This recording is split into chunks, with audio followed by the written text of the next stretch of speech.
işe batırlık etme alnında koyuyorlar olgun bir işi. Hep nefsime şeytan rayına gitme hıcalatı koyur bilgin bir işi.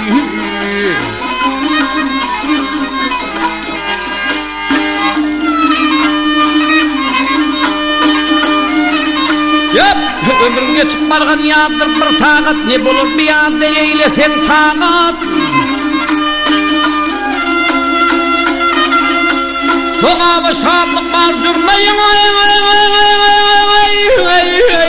hıcalet, boynuna almağın geçkin bir iş.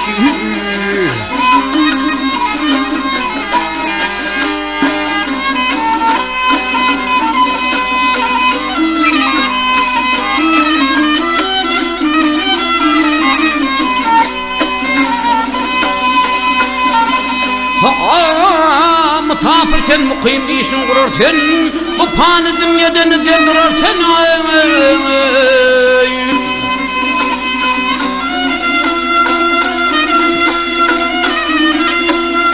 Bundan iş etsen onu görürken, yaxşıdır yamandır olgun bir iş.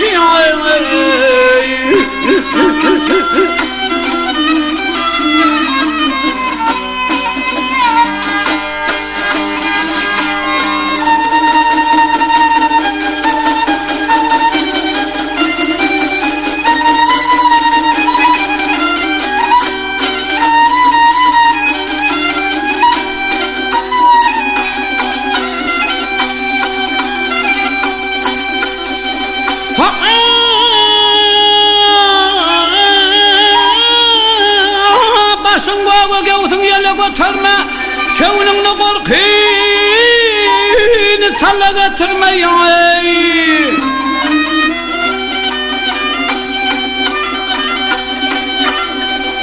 Yürekte yok sözi dile götürme. Ihlas kulağına çalgın bir işi.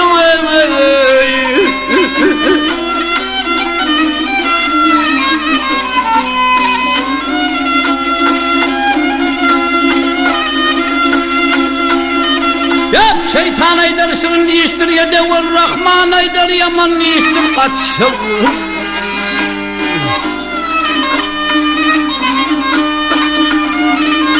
Maktum otur kolumni köde kuray, eğer dönebilsen kılgın bir iş.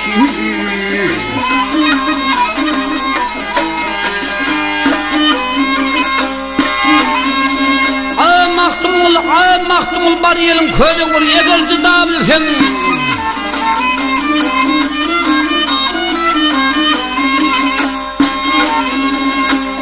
Kılgın bir işi bakayım.